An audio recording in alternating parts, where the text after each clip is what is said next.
pese al hecho de que después, como tú dices, no hay desenlace, ¿no? Esto me parece bastante interesante, porque este concepto de infinitud, de realmente no poder ponerle el final a la novela, que es consustancial a la novelística de Wallace, ¿no? Así como, por ejemplo, sus relatos son artefactos muy perfectos en el sentido en que no se agotan como se agotan sus novelas se agotan literalmente, aquello, ¿sabes? Se ha agotado, ya no puede seguir. Los relatos, digamos, forman parte de esta especie como de tradición autocontenida del relato y tal, pese al hecho de que muchos de sus relatos en realidad, si los pones dentro de dos cubiertas, son una novela.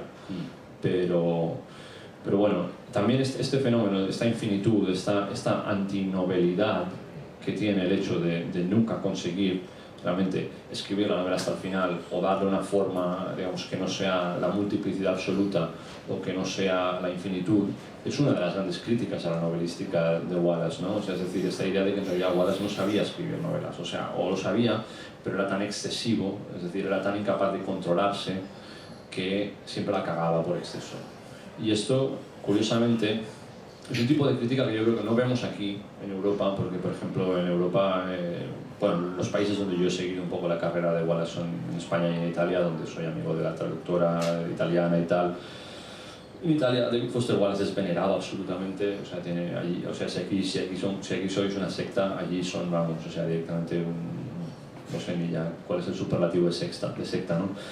Pero aquí, por ejemplo, siempre tuvo una consideración como de autor, como de héroe literario, ¿no? En América, curiosamente, no tiene esa consideración. Es más, o sea, la tiene ahora que se ha muerto. Pero yo creo que su figura planteaba, digamos, una especie como de amenaza tal para muchos escritores contemporáneos y para críticos y tal, tener delante un personaje demasiado grande con el que no sabían qué hacer, porque la verdad es que nunca supieron qué hacer con él, bueno, que prácticamente es imposible encontrar una reseña de los libros que iba publicando en que no digan, no, este libro es demasiado, o sea, este libro se le ha vuelto a ir de las manos, incluso con la broma infinita, es decir, siempre ha habido como una especie como de reparo a esta infinitud, ¿no? Curiosamente, La escoba del sistema llega más lejos que ninguno de los libros posteriores a ser una novela cerrada, a estar, digamos, a pasar por el aro por el que después siempre se negó a pasar. Y es curioso porque en realidad es un poco también lo que decía el gesto de autoridad, ¿no? O sea, que yo no, esto ya he hecho algo así con 23 años y ahora me voy a dedicar a hacer algo mucho más grande, mucho más complejo y tal, ¿no? Y La broma infinita pues tiene este componente, ¿no? Yo siempre digo, por ejemplo, que así como, por ejemplo, el título de... Bueno, si yo hubiera traducido La broma infinita al español, para empezar, no se habría llamado La broma infinita. Le habría puesto un título, yo barajaba varios títulos, ¿no? Pero tenía uno que me gustaba particularmente, porque el título de La broma infinita viene de Shakespeare, y hay un momento en que, creo que viene no sé si es la última escena de Hamlet o una de las últimas, cuando dice aquello de Alas, poor Yorick, he was a man of infinite jest, ¿no? Que es aquello, tienen la calavera del tío que se ha muerto y es aquello, hostia, ¿sabes? A man of infinite jest, era un hombre de jolgorio infinito. O sea, si yo hubiera traducido La broma infinita se llamaría Jolgorio infinito. Jolgorio infinito me parece mucho mejor traducción que La broma infinita. Y creo que La escoba del sistema es, dentro de sus coordenadas, mucho más cercanas a la comedia, mucho más escandalosas, aparatosas. Realmente tú lo debes haber vivido como traductor y me lo decías antes, que la escoba del sistema tiene escenas que son deliberadamente demasiado largas, ¿no? Sí. Y yo lo asocio con esta idea del jolgorio infinito. Venga, ¿sabes? Aquí vamos a meterlo todo, vamos a pasarnos 30 pueblos, ¿no? Cuando escenas largas, hay una en la que la protagonista va a la Silva, porque la han llamado su abuela desaparecido. Esa escena es larguísima. ¿Cuál? La que está con Blomker. Lo que hace es reírse es el director de la geriátrica. Sí. Este es un personaje también, bueno, siniestro. Muchos de los personajes de la novela, evidentemente, y eso es otro elemento raro de la novelística de Wallace, los personajes de Wallace, como sabéis, no hablan como la gente normal, hablan de maneras increíblemente alambicadas, increíblemente Son muy listos. sofisticadas, ¿no? Un poco... Luego ya en el final de su obra todos pareciéndose demasiado entre sí, pero aquí por ejemplo el personaje Blomker es un personaje que habla con un lenguaje burocrático impenetrable, o sea, habla como un comunicado burocrático continuo, ¿no? Hasta el punto de que cuando termina de soltar un rollo le tiene que decir ¿qué has dicho? Entonces él lo repite todo en media frase, en plan, no Sí. digo que tu abuela se ha ido, ¿sabes? Entonces, luego también hay una chica, por ejemplo, una de las amigas de Leonor, no me acuerdo cuál es, que habla como un ensayo barroco, o sea, porque es una estudiante de literatura. Luego hay otro que habla, Loro habla con frases así como como grandes declaraciones de pareja, ¿no? O sea, todos tienen su idiolecto, ¿no? Dentro de esa especie de búsqueda de hacer un contenedor para todas las voces y registros y tal, ¿no? Como digo... Hay manual de instrucciones. Me estoy acordando, el de la Centres 28, una centralita que utilizan, pues el capítulo arranca con el manual de instrucciones y vas leyendo, o sea, es un manual cuando vas.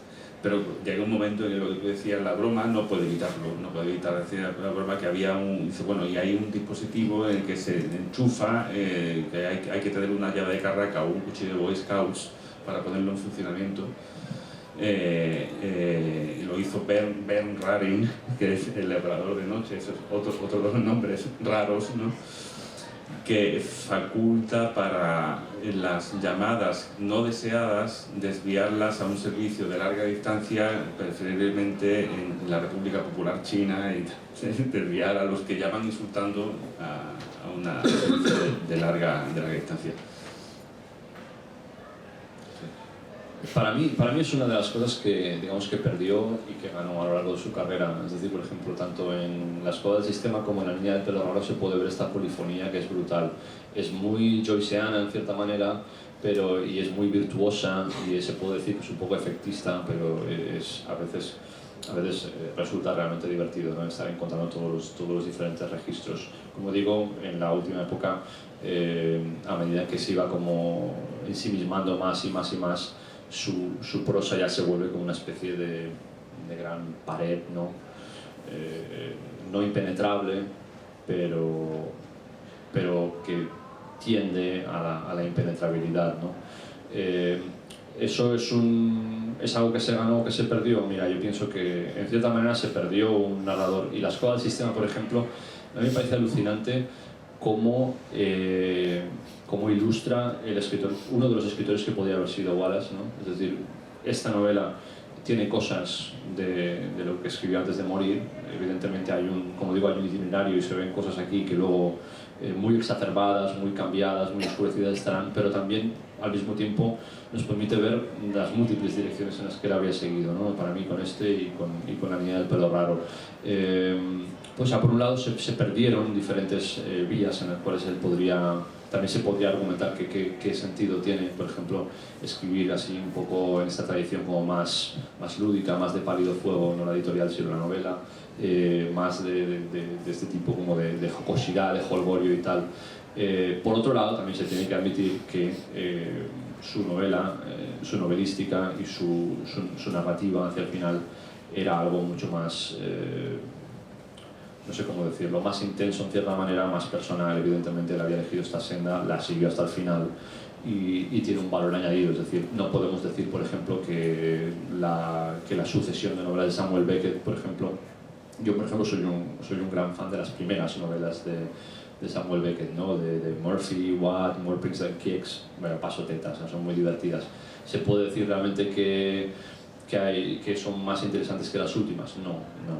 Innombrable es una novela que en realidad tiene el valor de que llegó a donde llegó y nadie más había llegado entonces, ¿no? O nadie más ha llegado nunca. Pero claro, ¿qué pasa? Que estás hablando de un itinerario donde al principio hay vida y al final no hay nada. O sea, es una especie como de agotamiento absoluto de todo, ¿no? Y con Wallace pasó esto. Por tanto, esta novela, escrita obviamente antes de que explotara su problema con las drogas, que explotara sus problemas mentales, en cierta manera es como un David Foster Wallace sano, lo cual es curioso, ¿no? Claro, te puedes pensar, esta novela tiene casi un cuarto de siglo, o sea, es escrita por prácticamente un tardo adolescente que todavía no se había vuelto loco, pese al hecho de que tú puedas decir, no, aquí hay algunos rasgos ya de locura, pero no es una locura extremadamente controlada, en el sentido de que, bueno, o sea, sí, es una novela muy sesuda, es una novela muy... con mucha filosofía, con ciertas ideas que podrían recurrir más tarde, pero aquí todavía el chico estaba bien, no sé si me explico, mientras que después estaba muy mal. De todas formas,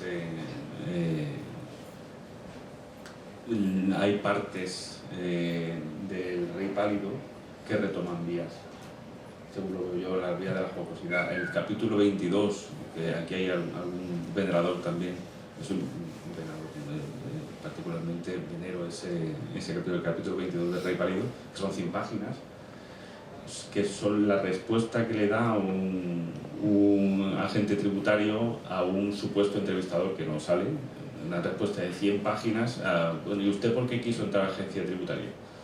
Y son 100 páginas, de grifo, es una cosa tremenda y es retoma de una manera mucho más experta, que duda cabe, ¿no? lo que hacía aquí, el humor este. Sí, que a mí, por ejemplo, una de las pocas cosas a ver, ¿quién soy yo también para decir esto? O sea, nadie, pero una de las pocas cosas que se le puede decir al editor del Rey Pálido, claro, el editor del Rey Pálido se vio con una tarea imposible, ¿no? Que es básicamente darle un orden a esto, ¿no? Entonces, claro, el editor del Rey Pálido, si tú lees el Rey Pálido, por ejemplo, puedes ver como hay una alternancia bastante mecánica entre capítulos humorísticos y capítulos serios o trágicos. Sí. Es decir, prácticamente se alternan uno sí, uno no, uno sí, uno no. Es verdad que en cierta manera es el método de la broma infinita. Claro, él lo que hizo fue coger la broma infinita y lo que tenía el Rey Pálido y intentar montar algo parecido. Y de ahí esta especie como de ritmo raro que tiene de lectura del Rey Pálido, que es una de cal y una de arena, una de cal y una de arena, ¿sabes? Aquello te ríes y a la siguiente ¿sabes? Este tipo de cosas. En realidad la broma infinita es un poco parecido, con lo cual también puedes decir que el propio Wallace se veía en el mismo apuro, ¿no? Es decir, o sea, ¿cómo ordeno esto ahora, ¿no? Y es haciendo subir y bajar al lector, ¿no? Él lo llega a decir, ¿no? En una entrevista del libro que publicamos anteriormente, llega a decir que en sus artículos, en los artículos que enviaba, bueno, que le encargaban Harper's y Rolling Stone y que le pedían que lo hiciera en no sé cuántas páginas, se lo enviaba a Un Espacio y a Cuerpo 10, porque escribían muchísimo. Y cuando lo recibían los editores decían, este tío, o sea, que se cree que es un gilipollas, ¿no? Tenía que volverlo a escribir con Cuerpo 12 y a Un Espacio. Y que la mayoría de las notas a pie de página, que incluso luego salían mutiladas, no llegaron a publicarse nunca en las versiones extendidas que conocemos de algo supuestamente divertido, de Hablemos de Langostas, etcétera, eran meramente bromas. No puedo evitarlo y tengo que reprimirme. O sea, no puedo evitar que se me ocurre algo y es que queda muy gracioso ponerlo como nota a pie de página, porque o sea, que hay una nota a pie de página en el Rey Pálido que habla de los lápices. Usted, para que estás en una biblioteca, no estás estudiando porque lo primero es tienes que tener los lápices afilados, y cuando no tienes los lápices afilados y escuchas el sonido de los vacíos, los pasillos, esto no tiene nada que ver, es risa, pero claro, como no ha pasado el corte del autor... Pero también el tema del Rey Pálido es que hubo uno, bueno, yo me acuerdo de lo de los lápices, porque hay toda una digresión interminable acerca de los problemas de concentración en las bibliotecas públicas. Yo me acuerdo que tiene que ver con... Pero claro, es una novela que trata en gran medida acerca de la concentración, trata de los problemas de concentración y trata también, de alguna manera que es muy, muy de Wallace, que es básicamente siempre satirizar o criticar o poner en el punto de mira los problemas que él tenía, más que incluso el común de los mortales. Es una novela que desafía constantemente la concentración. Sí. Es decir, si tú estás hablando, por ejemplo, y esto el Rey Pálido habla, si estoy hablando demasiado de otros libros que no son el que has publicado tú, al menos sabes porque en realidad... No, estamos hablando del autor. Hemos venido a este libro. Pero es una novela donde básicamente defiende la tesis, o defendía la tesis supuestamente en su proyecto original de novela de que la concentración es la única vía de salvación. puesto que el mundo existe para distraernos de lo que es importante. Eso es, en una cáscara de nuez, la tesis del rey pálido. Y sin embargo la novela todo el tiempo trabaja obstinadamente para que no te puedas concentrar.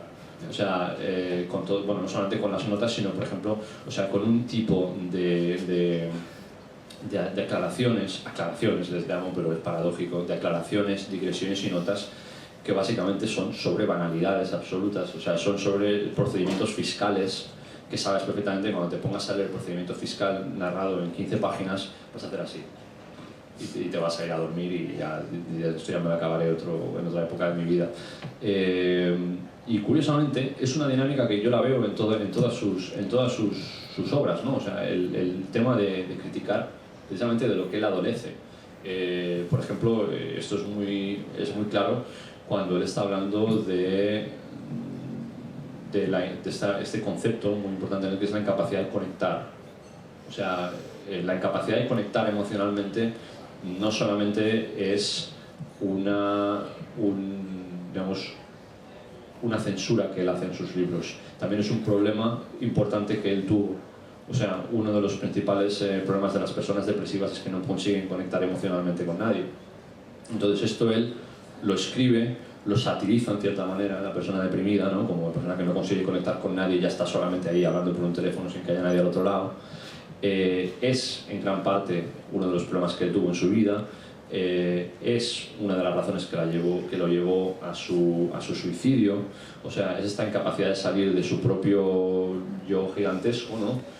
Y curiosamente, o sea, sus libros también parecen construidos para no conectar emocionalmente, porque él de lo que hablaba siempre era, digamos, de la ironía, de la digresión, de los subterfugios, ¿no? De los subterfugios para comunicarse directamente, para decir, no sé, cualquier declaración emocional directa. Y sin embargo, toda su obra adolece exactamente de esto. O sea, para decirte algo va a necesitar 1000 páginas, ¿sabes? O sea, sí. Hablemos de incapacidad de comunicación. Entonces, no, de hecho, si habéis leído, que lo habréis leído muchos, el relato El neón de siempre, es una especie de confesión, ¿no? Todo lo que he hecho para conectar, realmente lo he hecho para caer bien a los demás. No puedo evitar cuando lo lleva a absurdos cómicos, ¿no? Cuando el personaje va a clases de yoga, o no, era de clases de meditación, ¿no?